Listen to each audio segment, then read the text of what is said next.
Good morning everyone. ધોરણ 6 chapter 10 ગતિ અને અંતરનું માપન. લાસ્ટ લેક્ચરમાં આપણે પેજ નંબર 100 સુધી કમ્પ્લીટ કર્યું હતું. હવે આજનો નવો ટોપિક છે કોઈ વક્રરેખાની લંબાઈ માપવી.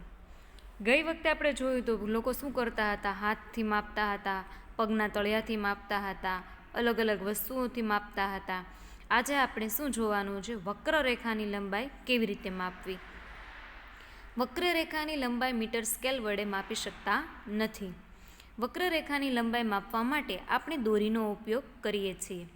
વક્રરેખાની લંબાઈ માપવા માટે કોઈ દોરીનો ઉપયોગ કરો. ચલો આપણે એક પ્રવૃત્તિ કરીએ. દોરીના એક છેડા પર ગાંઠ બનાવવાની. જો તમને અહીં આપેલું જ છે.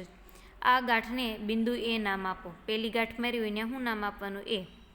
દોરીને તમારી આંગળી તથા અંગૂઠાની મદદથી ખેંચાયેલી રાખો. તેના નાના ભાગને રેખા અનુસાર રાખીને માપો.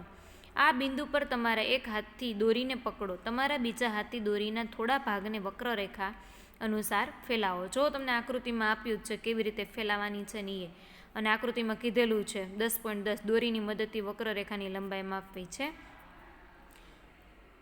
વક્રરેખાના બિંદુ બી સુધી પહોંચો. દોરીનો જે ભાગ બિંદુ બી પર છે તેને નિશાનીથી અંકિત કરો. હવે આ દોરીને મીટર સ્કેલ પર ફેલાવો. દોરીની શરૂઆતની ગાંઠ તથા બીજા છેડા પર નોંધેલ નિશાનીની વચ્ચેની લંબાઈ માપો. આ માપ વક્રરેખા એબીની લંબાઈ છે. અંતર તથા લંબાઈનું ચોક્કસ માપવા માટે અત્યંત ચોકસાઈ રાખવી પડે છે. માપન માટે કેટલાક પ્રમાણભૂત એકમ તથા માપન પરિણામોને વ્યક્ત કરવા માટે આપણને કેટલાક સાધનોની જરૂર પડે છે. આગળ જોઈએ આપણી આસપાસની ગતિશીલ વસ્તુઓ. એવી વસ્તુઓ વિશે વિચારો કે જે તમે હમણાં જ જોઈ છે. યાદી બનાવો. સ્કૂલ બેગ, મચ્છર, ટેબલ, પાટલી પર બેઠેલ વ્યક્તિઓ, અહીં ત્યાં જતા લોકો, તેનાથી વિશેષ પતંગિયા, કૂતરા, ગાય, તમારો હાથ, નાના બાળકો, પાણીમાં તરતી માછલી, ઘર, કારખાનું, પથ્થર, ઘોડો, દડો, બેટ, ચાલતી રેલગાડી, સિલાઈ મશીન, દિવાલ ઘડિયાળ, ઘડિયાળના કાંટા પણ હોઈ શકે છે. તમે જેટલી લાંબી યાદી બનાવી શકતા હોય તેટલી લાંબી યાદી તમારે બનાવવાની છે. પછી એમાં જે ગતિશીલ હોય ને એમાં તમારે ગતિશીલ વસ્તુમાં લખવાનું છે, અને અગતિશીલ હોય એટલે કે જે પોતે સ્થિર હોય, અગતિશીલ એટલે સ્થિર હોય, એને તમારે એમાં લખવાનું છે. બરાબર. ઉપર જુઓ. હવે તમે એ ધ્યાન આપ્યું હશે કે પક્ષી એક જ સ્થાને હોતા નથી, જ્યારે ટેબલ એક જ સ્થાને પડેલું હોય છે. આના આધારે એ સુનિશ્ચિત કર્યું હશે કે કોઈ વસ્તુ ગતિમાં છે કે સ્થિર છે. આપણે એક વસ્તુ જોઈએ. કીડીની ગતિને ધ્યાનપૂર્વક જુઓ. જમીન પર એક સફેદ, હવે એ પ્રવૃત્તિ થઈ કે હવે બીજી પ્રવૃત્તિ કરીએ. જમીન પર એક સફેદ કાગળની મોટી શીટ ફેલાવો. તેના પર ખાંડના કેટલાક દાણા નાખો. કીડીઓ આ ખાંડના દાણા તરફ આકર્ષાતી થશે તથા તમે થોડી વારમાં જ એ કાગળની શીટ પર ઘણી બધી કીડીઓને ફરતી જોશો. કોઈ એક કીડીને તે કાગળ પરથી પસાર થતી જાય કે તરત જ તેને પેન્સિલના ટપકા ચિહ્ન વડે અંકિત કરો. જેમ જેમ કીડીએ આગળ તરફ ચાલતી જાય તેમ તેમ તમારે પેન્સિલથી ટપકા અંકિત કરતા જવાના છે. કેટલાક સમય પછી કાગળની શીટને હલાવીને ખાંડના દાણા અને કીડીઓને દૂર કરો. એ વિવિધ બિંદુઓ તમે જે કાગળ પર અંકિત કર્યા હતા તેને તીરના નિશાન વડે જોડીને કીડીની દિશા, જો તમને અહીં આકૃતિમાં આપી છે, આ ખાંડના દાણા છે, પછી કીડી જ્યાં આવી લીધી ને ત્યાં તમે શું કર્યું તો ટપકા કર્યા હતા, પછી કાગળ ઉપરથી ખાંડ લઈ લીધી ને કીડી વહી ગઈ. હવે તમારે એને પેન્સિલથી ડ્રો કરવાની કીડી ક્યાં હાલી હશે, વક્ર આકારને જેમ આવે એમ ચાલી હશે. એ તમામ બિંદુ જે અંકિત કર્યા હતા તે કેટલીક સેકન્ડના અંતરાલમાં કીડીની ગતિને દર્શાવે છે. ગતિ એ કોઈ વસ્તુની સ્થિતિમાં સમયની સાથે થતા કોઈ પ્રકારના ફેરફાર જેવી હોય છે. વસ્તુઓના જૂથ બનાવતી વખતે તમે ઘડિયાળ, સિલાઈ મશીન અથવા વીજળીનો પંખો જેવી વસ્તુઓને એક જૂથમાં રાખ્યા હતા. શું આ વસ્તુઓ એક સ્થાનથી બીજા સ્થાને ગતિ કરી રહી છે? પંખાના પાંખિયા અથવા ઘડિયાળના કાંટા કેવી ગતિ કરે છે? શું આ ગતિ રેલગાડી જેવી છે? ચાલો હવે આપણે કેટલાક પ્રકારની ગતિને જોઈએ, જેમાં આપણને વિવિધ પ્રકારની ગતિને સમજવામાં મદદ મળશે. જો વિદ્યાર્થીઓ ધોરણ 6માં ચેપ્ટર નંબર 10 ગતિ અને અંતરનું માપન જેમ આવે છે એમ તમારે ધોરણ 7માં એક સ્ટેપ વધારે ભણવાનું છે. એમાં પણ આ વસ્તુઓ આવશે, એટલે ધ્યાનથી સાંભળજો. અને આપણે વાર્ષિક એક્ઝામમાં તો ઉપયોગી છે જ, ધોરણ 7માં પણ આપણને ઉપયોગી બનશે. અગત્યનો ટોપિક છે ગતિના પ્રકાર. તમે સીધા રસ્તા પર વાહનની ગતિ, કોઈ પરેડમાં સૈનિકોની માર્ચ પરેડની ગતિ અથવા કોઈ પડતા પથ્થરોની ગતિનું અવલોકન કર્યું હશે? આ કેવા પ્રકારની ગતિ છે? તમે જોતા હશો 15મી ઓગસ્ટ ને 26મી જાન્યુઆરી દિલ્હીના લાલ કિલ્લા ઉપર પરેડ થાય છે. 100 મીટર દોડ હરીફાઈમાં પ્રતિસ્પર્ધી પણ સીધી રેખા ઉપર દોડે છે. શું તમે તમારી આજુબાજુ જોઈને એવા પ્રકારના વધારે ઉદાહરણ વિચારી શકો છો? જો તમને યાદ આવતા હોય તો તમે રોડ ઉપર ગતિ કરતી બસ જાતી હોય તો બસની ગતિ, મોટર જાતી હોય તો મોટર યાની કે કાર, એવી રીતે તમે એનું નક્કી કરી શકો છો. આગળ જોઈએ આપણે. આ બધા ઉદાહરણોમાં આપણને એ જોઈ શકીએ છીએ કે વસ્તુઓ સીધી રેખામાં ગતિ કરે છે. આ પ્રકારની ગતિને સરળ, રેખીય કે સુરેખ ગતિ કહે છે. સુરેખ ગતિનું બીજું નામ શું છે? સરળ રેખીય ગતિ. એને સુરેખ રેખીય ગતિ પણ કહેવાય છે. તમને એક્ઝામમાં 1 માર્કમાં પૂછાઈ શકે. એક પ્રવૃત્તિ કરી, એક પથ્થર લ્યો, તેને દોરીના ટુકડાથી બાંધો તથા તમારા હાથની મદદથી તેને ઝડપથી ગોળ ગોળ ફેરવો. પથ્થરની ગતિને ધ્યાનથી જુઓ. આપણે જોઈ શકીએ છીએ કે પથ્થર વર્તુળાકાર માર્ગને અનુસરીને ગતિ કરે છે. દોરી લેવાની, દોરીના એક છેડે તમારે પથ્થર બાંધવાનો, પછી એને ઉપર આકાશમાં ઊંચો રાખવાનો અને પછી ગોળ ગોળ ફેરવવાનો. તમને વાગે નહીં એનું ધ્યાન રાખવાનું. અત્યારે આ રમત રમવાની નથી, પણ તમને એટલી તો ખબર જ છે કે તે વર્તુળાકાર ગતિ કરશે. આ ગતિમાં પથ્થરનું અંતર તમારા હાથથી સમાન રહે છે. આ પ્રકારની ગતિને વર્તુળાકાર ગતિ કહે છે. ચલો બીજી વ્યાખ્યા મળી આપણને. વર્તુળાકાર ગતિ 1 માર્કમાં પૂછાઈ શકે. ઉદાહરણ સહિત સમજાવો તો 2 માર્કમાં પૂછાઈ શકે. જો અહીંયા આપ્યું છે, તમને આપ્યું છે પંખાની ગતિ. વીજળીના પંખાના પાંખિયા પર અંકિત કોઈ ચિહ્નની ગતિ, કોઈ ઘડિયાળના સેકન્ડ કાંટાની ગતિ વર્તુળાકાર ગતિના ઉદાહરણ છે. જો આ પ્રશ્ન તમને પૂછવો હોય તો કેમ પૂછી શકાય? વર્તુળાકાર ગતિ કોને કહેવાય છે? તેના ઉદાહરણ સહિત સમજાવો.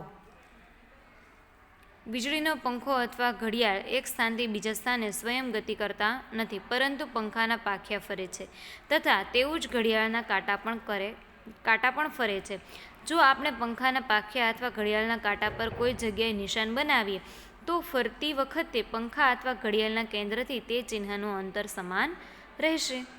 કેટલાક કિસ્સામાં વસ્તુ એક નિશ્ચિત સમય અંતરાલ પછી પોતાની ગતિનું પુનરાવર્તન કરે છે. આ પ્રકારની ગતિને આવૃત ગતિ કહે. ચલો ત્રીજી, સુરેખ ગતિ, વર્તુળાકાર ગતિ અને હવે ત્રીજી કઈ એવી છે?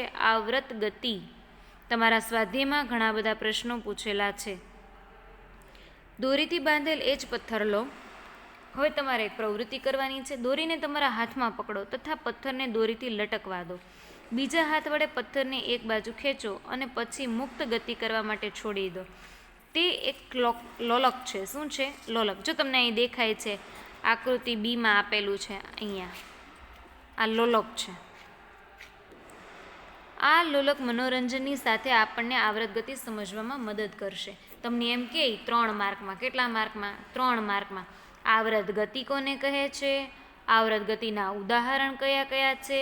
અને આવૃત ગતિ ઉદાહરણ સહિત વ્યવસ્થિત સમજાવો. 3 માર્ક. તો તમારે આ બધું એમાં સમજાવવું પડે. વૃક્ષની શાખાની અહીં તહીં લહેરાવું, હિંચકો ખાતા બાળકની ગતિ, સિતારના તારની. જો આ છે તમારા સિતારના તારની ગતિ અને હિંચકો ખાતા બાળકની ગતિ. તમારા સ્વાધ્યાયમાં આ પ્રશ્ન પૂછેલો છે 1 માર્કમાં. સ્વાધ્યાયમાં આ બધા આવૃત ગતિના ઉદાહરણ છે, જેમાં વસ્તુઓ એક નિશ્ચિત સમયના અંતરાલ પર પોતાની ગતિનું પુનરાવર્તન કરે છે.